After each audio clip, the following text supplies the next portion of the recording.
He is the majority leader representing government, and he has said if there are any security details withdrawn, he is advising the minister to return them. I will give Senior Counsel Otiende Amollo 1 minute, Senior Counsel. I don't want to open an endless debate on this. Thank you, Mr. Speaker. Mr. Speaker, I have tremendous respect for Honorable Chungwa, leader of majority. But my problem with him is that he probates and reprobates. He says good things, and immediately after that good things, he says another very bad thing.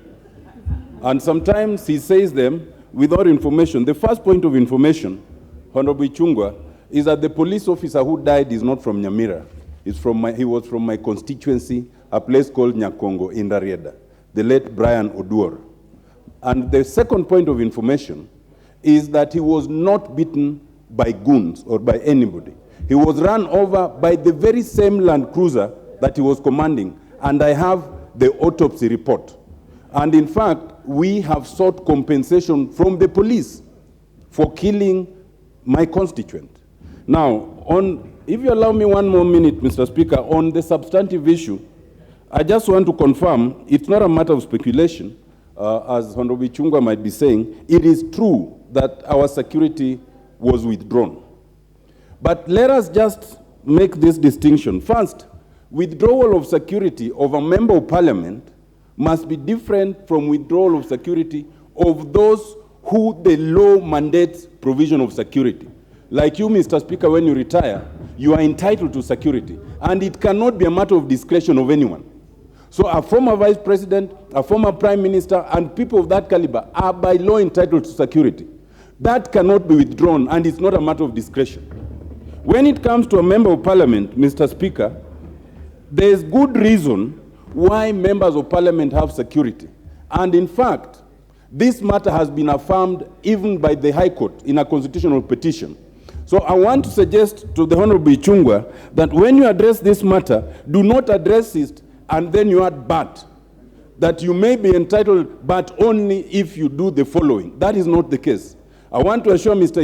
Honorable Chungwa, I have always stood firm. In the last parliament, I was firm. When our security was withdrawn, when some of the security of those who were perceived to be against government then was withdrawn, I've always maintained that a member of parliament is entitled to security at all times, irrespective of what they say. If a police officer misuses their firearm, there's provision of how to deal with it. The Police Act is very clear. But you cannot stand here and say that some members of parliament who engage in violent demonstration, there is no single member of parliament in this house who has engaged in any violent demonstration. So you cannot then come and start saying that if you engage in violent demonstration, and in any event, exercise of a constitutionally provided right cannot be irresponsible. Mr. Speaker, I just want to emphasize this point, that even those who think it's a matter of discretion, if you lose one member of parliament, and right now, there are situations and there are people who have been tasked to deal with some members of parliament, including myself. Losing one member of parliament, it is these same people who will be crying on how much money you're using to do the by-election. So, Mr. Speaker, what I wanted to invite you to do is to make a very firm finding that irrespective of where you are, whether you are in government or not, minority or majority, a member of parliament is entitled to security until and unless there's misuse, in which case they are dealt with under the Police Act. Thank you, Mr. Speaker. Yes.